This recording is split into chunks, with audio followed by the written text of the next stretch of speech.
안녕하세요. 방금 소개를 받은 박수하입니다. 저를 아시는 분? 저요. 다른 분들은 저를 모르고 오신 거죠? 네. 이제 저는 브랜드 마케팅을 주로 하고 있고요. 원래 광고 카피라이터 출신입니다. 그래서 광고 카피가 사실은 보통 큰 기업들에서는 그 마케팅을 하시는 A들이 먼저 이제 그 기획을 잡아줘요. 그리고 나면 그 기획에 따라서 카피라이터들이 글을 쓰죠.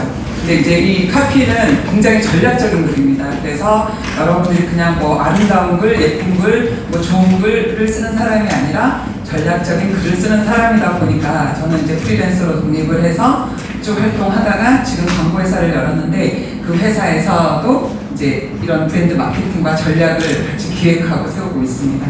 네.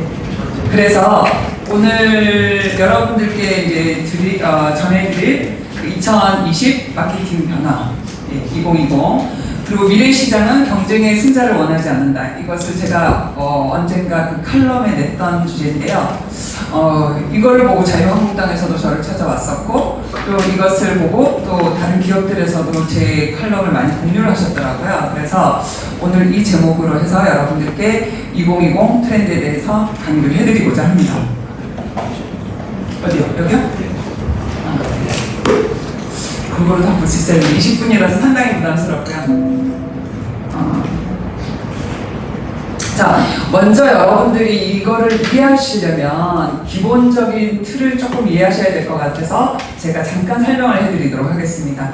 전통적인 마케팅 대 디지털 마케팅이라고 제가 썼는데 자, 왜 이것이 지금 화두가 되고 있는지를 잠깐 설명을 해드릴게요. 그리고 여러분들도 마케팅을 할 때 과연 어느 매체에다가 내가 광고를 해야 효과가 있을까? 마케팅은 어떻게 해야 되지? 마케팅의 일환이 광고잖아요. 그래서 어떻게 해야 되지? 살펴보도록 하겠습니다.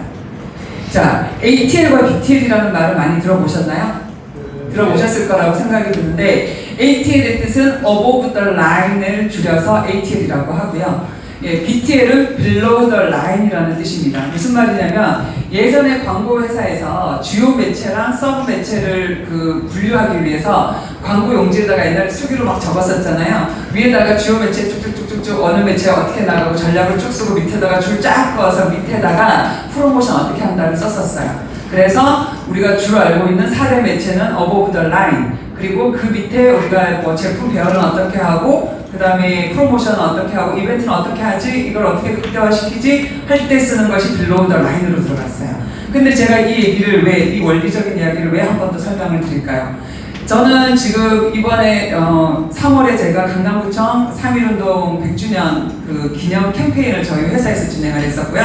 올해 올 10월 5일에 지금 강남 페스티벌이 한참 하고 있습니다.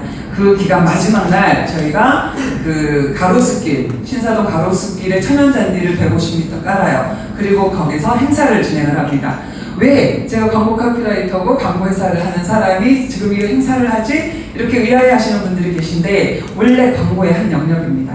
근데 이제 큰 기업들은 나뉘어져 있죠, 팀들이. 네. 그래서 행사를 하시는 디테일 팀이 있고요. 그 다음에 주로 광고 기획을 하고 CF나 그 다음에 라디오 CM이나 그리고 그 외에 광고를 진행하는 ATL 팀들이 있습니다.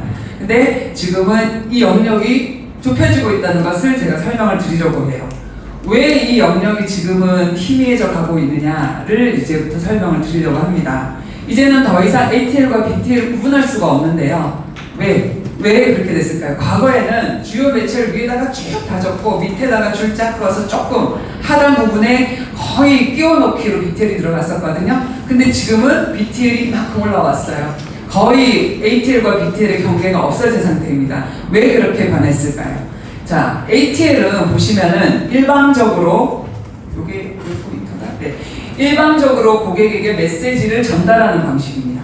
네, 이거는 기업에서 내가 원하는 메시지를, 기업 메시지를, 광고 메시지를 그냥 일방적으로 전달하는 거예요. 그게 보통 ATL이에요.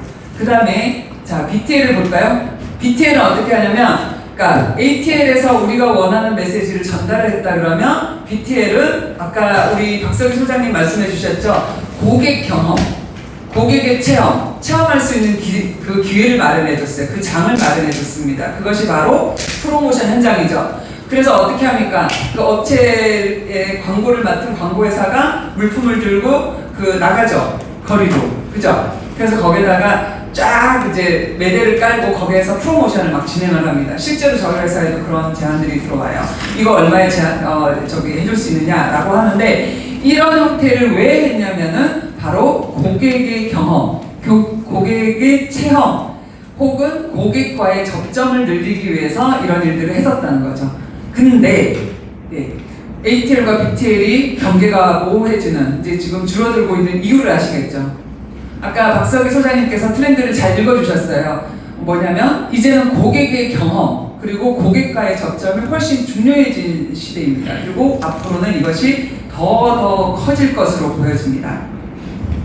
그래서 BTL이 지금 현재 ATL보다 훨씬 더 많이 올라오고 있어요. 그래서 4대 매체의 광고는 줄어가고 있고요. 그래서 심지어 이제 제가 이번에 MBC 다큐를 들어가는데, MBC가 조금 수수료가 싸다라고 해서 저희가 MBC를 억지로 잡았거든요.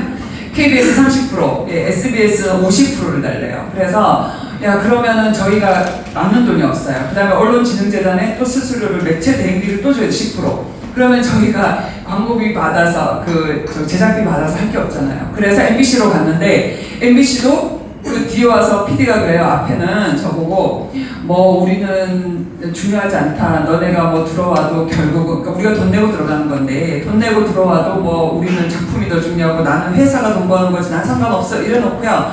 뒤에서 회의 다 끝나고 나니까 따로 불러서 뭐라고 그러냐면 30%를 달래요. 그래서 너무 어이가 없죠. 왜 30%를 달랐느냐, 널 20% 아니냐 했더니 이번 가을부터 30%로 인상이 됐답니다. 자, 이 얘기가 무슨 말이냐면 지금 MBC가 사정이 안 좋거든요. 그리고 지금 방송사들이 다 안 좋아요. 그러니까 수수료 계속 올리죠. 매체 대행비를 계속 올립니다. 그래서 엄청난 돈을 떼갑니다. 제작비에서. 자, 이런 이유가 뭐냐? 4대 매체는 점점 줄어들고 있고요. 오히려 온라인 매체에서 점점 늘어나고 있습니다. 디지털 채널들이 이제 인기를 끌고 있습니다. 자, 그 이유가 4대 매체는 기업의 메시지를 전달하던 광고들이 주였고요. 근데 지금 이제는 어떻게 바뀌었다? 디지털 매체에서 페이스북이나 블로그, 인스타그램, 유튜브 등에서 그 소비자들하고 직접 내 경험을 공감할 수 있고 교류할 수 있는 이 매체들이 훨씬 효과적인 홍보 수단이 되고 있더라. 그래서 광고 매체 자체가 지금 바뀌고 있습니다. 이 이유가 있습니다. 하나는 경제적인 상황의 변화가 있고요. 두 번째로는 이 생태, 지금 시장 환경이 바뀌고 있는 게 있습니다. 두 가지를 지금 이제 짚어보도록 하겠습니다. 첫 번째, 경제 상황의 변화인데요. 저는 트렌드에 굉장히 민감합니다. 어쩔 수 없이 광고를 하다 보니까 저희 회사에 오는 것이 트렌드예요. 어떤 것이 가장 요구사항이 많은지를 보면 그것이 곧 그 다음에 장악하는 트렌드였고요. 그리고 저희 회사가 사실은 경제를 먼저 체감을 합니다. 그 일감이 떨어지고 점점 줄어들면 바로 느껴요. 경기가 굉장히 안 좋구나. 앞으로 안 좋아지겠다. 자, 다시 보시면은요, 이게 언론진흥재단에서 그 막대한 연구비를 들여서 이제 조사를 한 건데, 쭉 해보니까 광고비 집행이 줄어들고 난 다음에 우리 경제 지표도 떨어져요. 경제가 떨어지면 광고가 줄어드는 게 아니라 사람들이 벌써 내가 좀 힘들어지면 기업들에서 광고비를 먼저 줄이기 시작해요. 그리고 나서 보면 경제가 뚝 떨어져 있습니다. 그래서 사실은 광고회사에서 제일 먼저 체감을 합니다. 경기가 지금 어떻다라는 것을. 그래서 제가 예전에도 우리 브릿지 피플에서 몇 번 트렌드 강의를 해드린 적이 있었는데요. 너무 민감할 수밖에 없어요. 바로바로 느껴집니다. 자, 그리고 지금 보면 연도별 매체별 광고비 구성비 변동인데요. 자, 이것이 왜 디지털 매체로 바뀌고 있는가를 잠깐 보여주는 상황입니다. 벌써 3년 전부터 저는 유튜브가 올라갈 것을 직감을 했죠. 이 매체가 구글에서도 그렇습니다. 미국에 있는 청소년들 대상으로 해서 너네가 요즘 주로 무엇을 보느냐, 어떤 매체를 갖고 너네 여가 시간을 보내느냐 조사를 했더니 70몇 %가 뭐가 나오냐면 유튜브를 갖고 논다라고 했어요.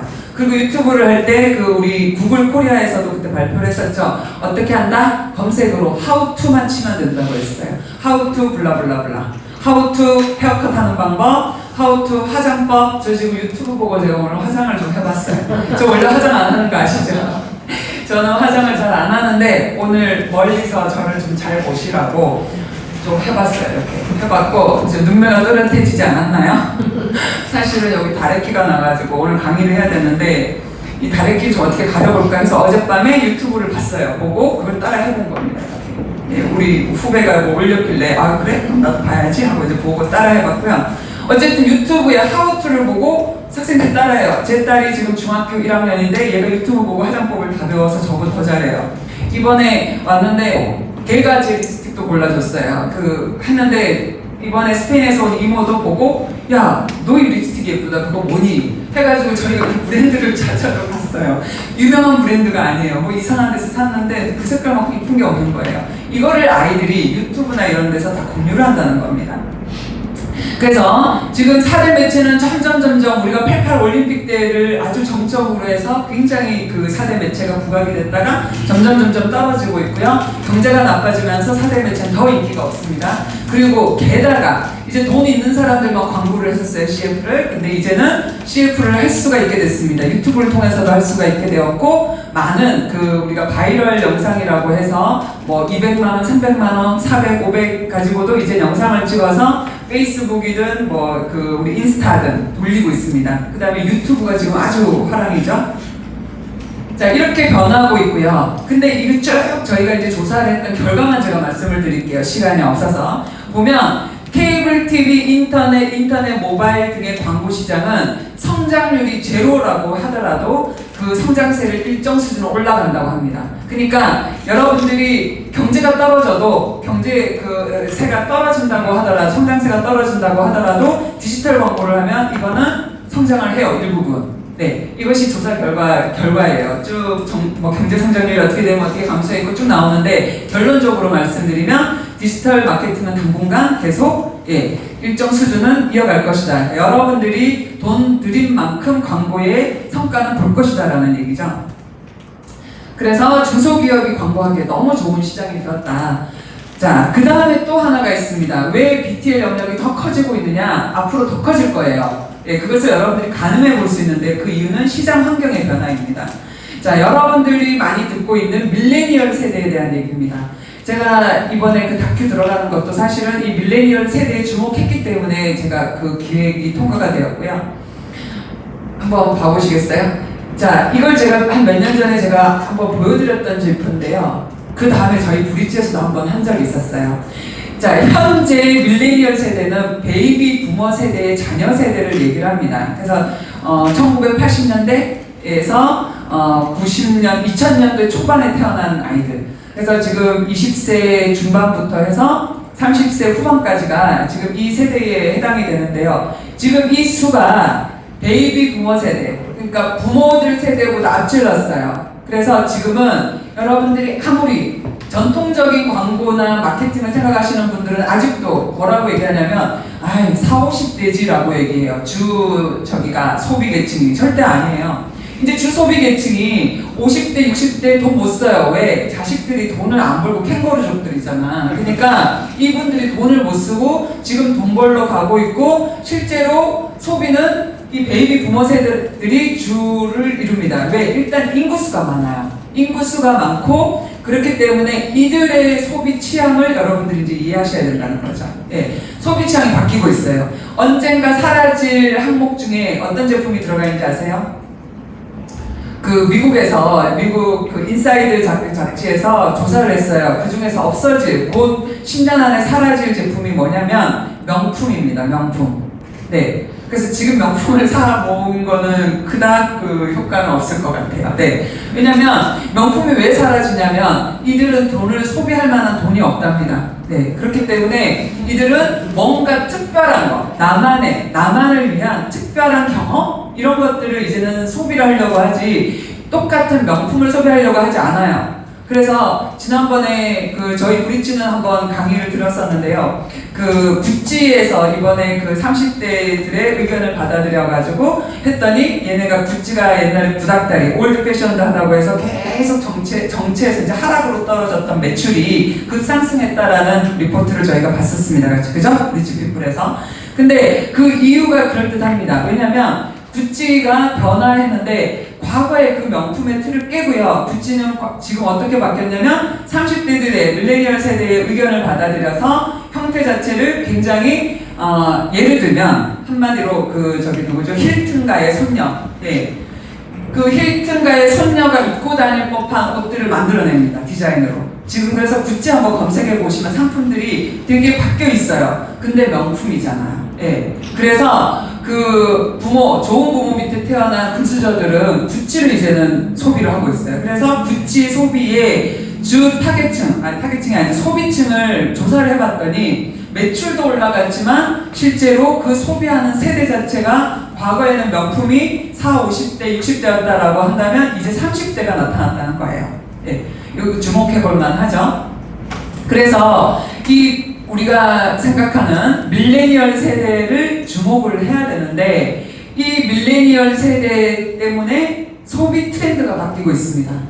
그러니까 우리는 마케팅을 하려면 소비 트렌드를 이해를 해야 되겠죠. 어떻게 바뀌고 있느냐? 자, 보시면 여러분들 다 기억에 나실 거예요. 2009년부터 막 급상승했던 소비가 가성비 소비라는 게 있었습니다. 2009년부터였고요. 2016년부터 나를 위한 소비라는 말이 언급량 SNS에 쭉 조사를 해보면 나를 위한 소비, 이제 이 데이터는 제가 HSL에서 받은 자료예요. 그러면 2016년부터 나를 위한 소비, 그 다음에 미니멀 소비 이런 것들이 증가했어요. 30대들이 들어오고 있다는 얘기죠. 그 다음에 2012년에 착한 소비라는 말이 등장을 했습니다. 근데 착한 소비는 2012년 이후 조금 있다가 주춤하고 지금은 내려가고 있어요. 그리고 2016년 나를 위한 소비, 미니멀 소비, 가성비 소비는 가성비 소비 2009년에 올라오다가 2012년부터 그 상승을 좀 했어요. 그리고 2016년에 나를 위한 소비와 미니멀 소비를 같이 만납니다. 그렇게 쭉 이어졌고요. 블라블라블라 쭉 내려오다가 지금은 무슨 소비일까요? 네, 이걸로 지난번 초이스 경제에서 제가 인터뷰를 했었는데요. 그 기자님이 갑자기 다른 자리였는데 저한테 쫓아오셔가지고 인터뷰를 해달라고, 왜 이 매체가 되는지를 봐달라고. 그때 제가 했던 말이 뭐냐면, 바로 경험 소비입니다. 아까 고객 경험이다 이런 말들도 다 하셨는데요. 경험 소비라는 말을 여러분들도 알아두시면 꽤 좀 아는, 마케팅에 대해 좀 감이 있는 이런 소리를 들으실 겁니다.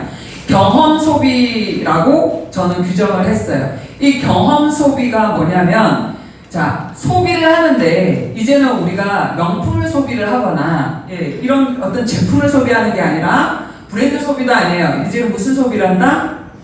경험을 소비하는 겁니다. 그러니까 누군가는 내 경험을 팔고요. 누군가는 내 경험을 사요.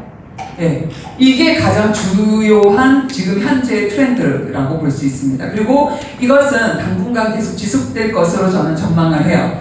유튜브가 바로 그 증명을 해주고 있고요. 왜 유튜브가 잘 되죠? 저한테 물어봤어요. 왜? 바로 이 경험 소비를 반증하는 이야기입니다. 이제 무슨 얘기냐면, 과거에는 내가 이제 인증샷을 우리 그냥 스틸컷으로 찍었다 그러면 이제는 그것으로도 만족을 하지 않아요. 왜? 내가 진짜 거기 가서 무언가를 하는 경험을 팔아야 되거든요. 그래서 인플루언서들이 직접 내가 화장을 발라보고, 실제로 재작년쯤에 엄청 인기 있던 동영상이었는데 여러분들 한번 보시는 분 있는지 모르겠습니다. 어떤 여자분이 나와서 얼굴을 민낯을 딱 해요. 싹 지우고 화장을 해요. 요 반만 여기다가 자로 이렇게 딱 그어 놓듯이 이렇게 반을 딱 꺼요. 그어서 요 한쪽은 화장을 두껍게 해요. 쫙 이제 계속 파운데이션 계속 찍어 발라요. 더 바르고 화장을 하고 이쪽은 민낯으로 둬요. 그리고 나서 그거를 갖고 자로 재요. 두께를. 그래서 이게 짧지만 굉장히 인기가 있었던, 젊은 층들에서 인기가 있었던 동영상이거든요. 재밌지 않아요? 바로 이런 경험. 화장을 하면 이 두께가 어느 정도 두꺼워지는지를 그분이 직접 해보는 거예요. 그리고 그 경험을 누군가는 사고, 누군가는 그걸 가지고 동영상을 팔고, 이런 식으로 이제 경험 소비. 그리고 인플루언서들이 직접 어떻게 합니까? 자기가 직접 화장품도 써보고, 이게 어떻고요, 저떻고요. 그 다음에 룸살롱도 직접 가서 여기서 어떻게 생일 파티를 했는데 뭐가 좋고요, 어쩌고요, 저쩌고요. 그러면 자기도 생일 파티를 거기서 해야 되겠다 이런 생각을 하게 되죠. 그리고 자기 경험을 또 올려요. 그래서 공유를 합니다. 그리고 많은 전문가들이 자기가 알고 있는 경험을 또 이렇게 팔죠. 그리고 누군가 그걸 또 소비를 해요. 저도 블록체인을 사실은 유튜브로 매일 밤마다 20분씩 강의를 들었어요. 예. 제가 블록체인에 관심이 있었어가지고. 근데 뭐 전문가적으로 제가 알 것은 아니었고요.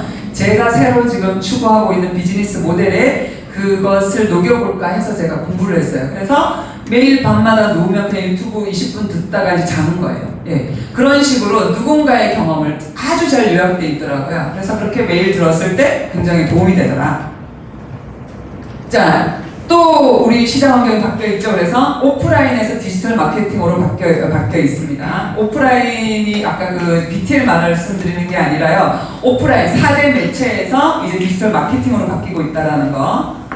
그 다음에 이걸 똑같이 구글의 자율주행 기술이 자동차 제조업체랑 붙었을 때 지금 자동차 제조업체는 점점 하강이 되고 있고요. 구글 자율주행 기술 자체가 지금 올라가고 있는 거예요. 그러니까 하드웨어가 아니라 이제 소프트웨어가 빠르게 디지털로 퍼지고 있죠. 자, 그래서 이제 우리가 what to do. 자, 무엇을 할까요? 이런 어떤 디지털 기반으로 우리가 지금 마케팅을 하는데 첫 번째는 요 방법을 제가 5가지를 알려드리는데 요걸 갖고 모든 거를 믹스해가지고 이제 쓰시고 있을 거예요 아마. 그래서 처음에 자 1차 정보를 우리가 크리에이트 한다고 합니다. 그죠? 정보를 만들어요.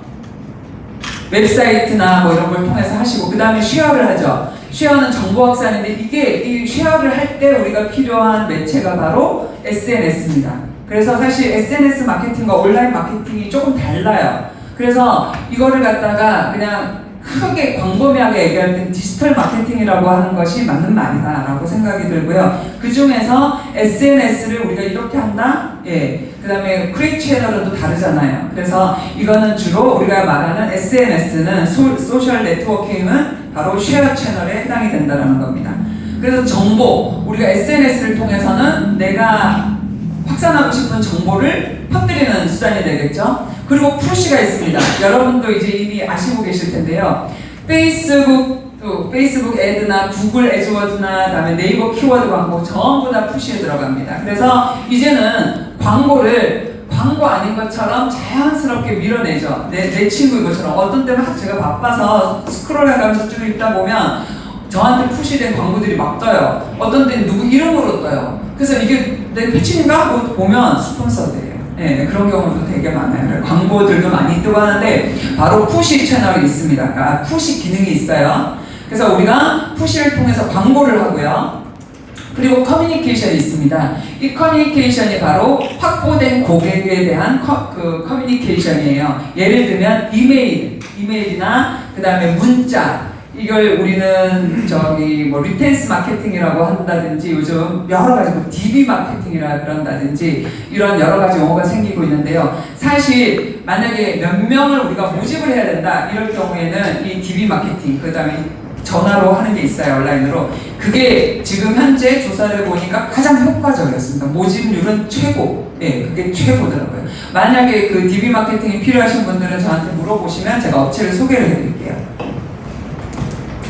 그래서 이런 거, 그 다음에 오토메이션이 있죠. 요즘 챗봇 올라가고 있죠. 그 챗봇 같은 경우에도 우리 텍스트 마이닝을 이제 하거나 음성 마이닝을 해서 챗봇이나 스텝메일은 여러분들이 마케팅 동의 수신할 때 그 메일 동의를 하시잖아요. 메일 수신 동의를 하시면 이 회사에서 스텝 바이 스텝으로 계속 6개월, 3개월, 6개월, 몇 개월 주기별로 메일이 짝짝짝 전송이 됩니다. 그래서 이런 게 전부 다 오토메이션 기능이에요. 그래서 바로 메시지를 자동화하는 방안입니다. 이 모든 게 이제 마케팅 기술인데요. 최근에 디지털 마케팅 기술인데요. 그 중에서 우리는 어떤 전략으로 이제 가는지 이거를 한번 살펴보도록 하겠습니다. 거의 이제 다 끝입니다. 자, 메시지 전략이 있어요. 전략 중에 하나는 메시지 전략이 있는데 이 메시지라는 것은 바로 고객의 요구를 해결할 수 있는 그 제품의 핵심 가치를 담는 거예요. 그것을 바로 메시지 전략이라고 합니다. 근데 여기서 주목해야 될 것은 과거에 우리가 광고, 여러분들이 기억하는 광고를 뭐라고 불렀습니까? 선전이라고 많이 부르셨죠. 지금도 아직도 지금 2020년을 바라보는 지금도 누군가가 저 귀에 들어와요. 뭐 선전이 어쩌고 저쩌고 이런 얘기를 하면 딱 찌푸려져요. 더 이상 선전이 아닙니다. 예. 이거는 일방적으로 우리가 원하는 어떤 선동하기 위해서 하는 그 전략을 선전이라고 하는데 선전이 아니에요. 사실 광고는 저 밑바탕 속에 엄청 고도화된 전혀 티나지 않게 녹아져 내린 거거든요. 자, 그래서 이 메시지 전략에서 제일 중요한 건요, 맨 밑에 줄입니다. 우리의 제품이 내가 원하는 메시지를 고객에게 그냥 일방적으로 전달하는 거는 삐 아니에요. 이제는 항상 뭘 생각하냐, 스왓 분석을 하실 때도 뭘 생각하면 되느냐, 우리가 고객에게 어떤 이익을 줄 건데, 예.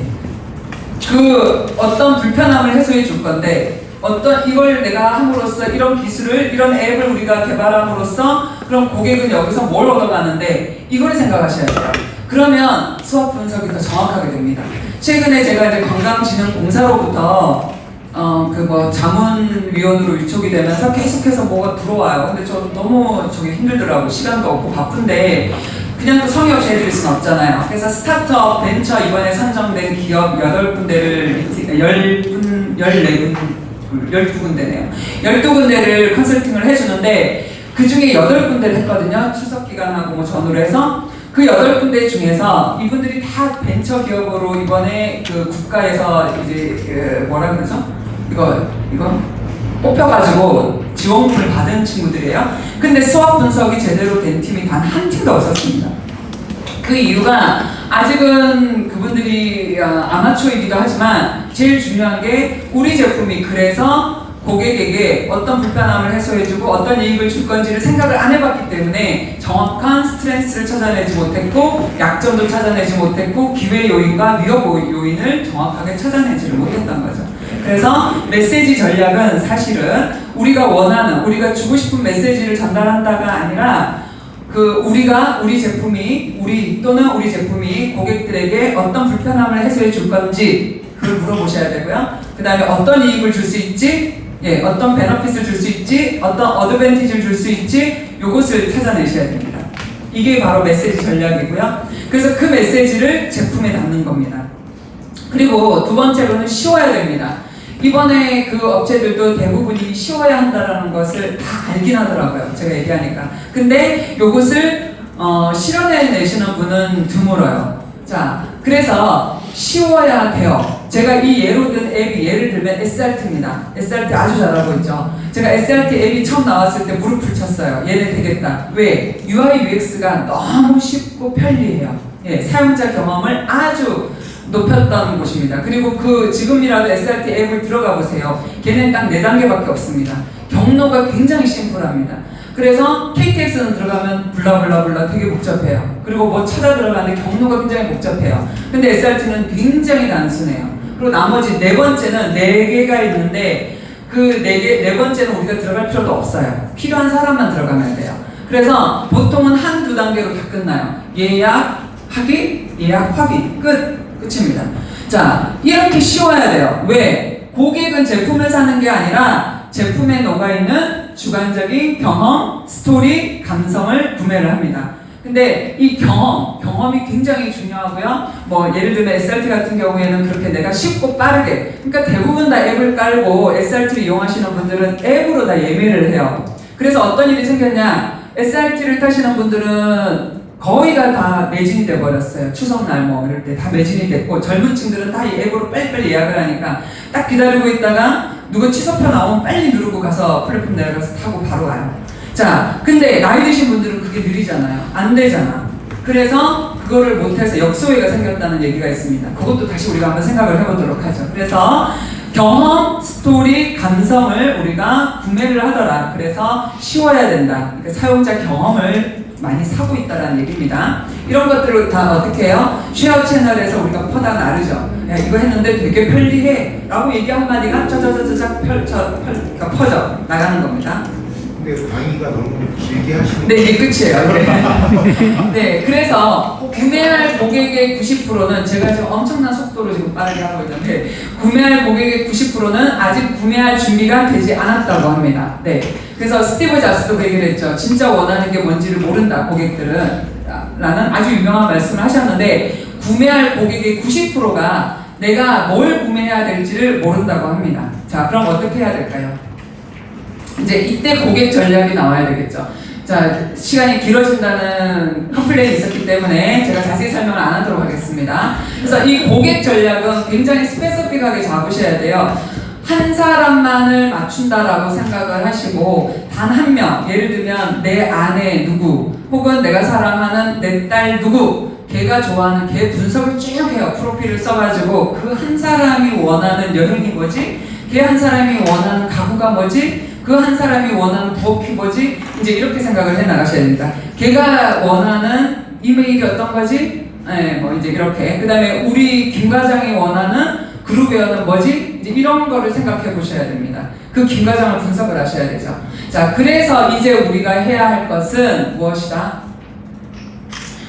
컨텐츠에 여러분들 주목하셔야 됩니다. 이제 아까 여러 가지 앞에서 트렌드를 말씀을 해주셨는데 그 트렌드가 와도 바뀌지 않을 거가 있어요. 그거는 바로 컨텐츠입니다. 그래서 컨텐츠의 힘을 여러분들이 인지를 하시고 컨텐츠 강화를 하셔야 될 것 같습니다. 왜냐? 기술은 목적이 아니라 도구이기 때문입니다. 실제로 제가 지금 그 공공기관의 보고서가 2개가 있다 보니까 지금 해봐요. 어떻게 하냐? 빅데이터 기관에, 전문 빅데이터 기관에도 제가 넘겨보고 인식도 조사라든지 만족도 조사라든지 하잖아요. 그 다음에 설문 기관에도 이제 또 거액의 돈을 들여서 해요. 근데 무슨 일이 생기냐면 이건 기술이잖아요. 그들이 갖고 있는 ARS 기술, 그들이 갖고 있는 빅데이터 기술이 있는데, 솔루션이 있는데 중요한 건 그게 다 필요 없더라고. 제가 해보니까 다 필요 없고요. 결국은 그거를 맨 처음에 제일 중요한 게 가설을 어떻게 세우느냐였어요. 가설을 잘못 세우면 내가 원하는 답이 나오질 않아요. 혹은 정확한 트렌드를 분석할 수가 없었어요. 그래서 중요한 건 기술은 목적이 아니라 도구일 뿐이라는 겁니다. 더 중요한 건 내 안에 가지고 있는 컨텐츠가 훨씬 중요한 거죠. 예. 자, 그래서 데이터 분석, 그리고 두 번째로 데이터 분석이 굉장히 중요해요. 이제는 정량적인 평가가 중요합니다. 그냥 감성적으로 이랬을 것 같아, 저랬을 것 같아.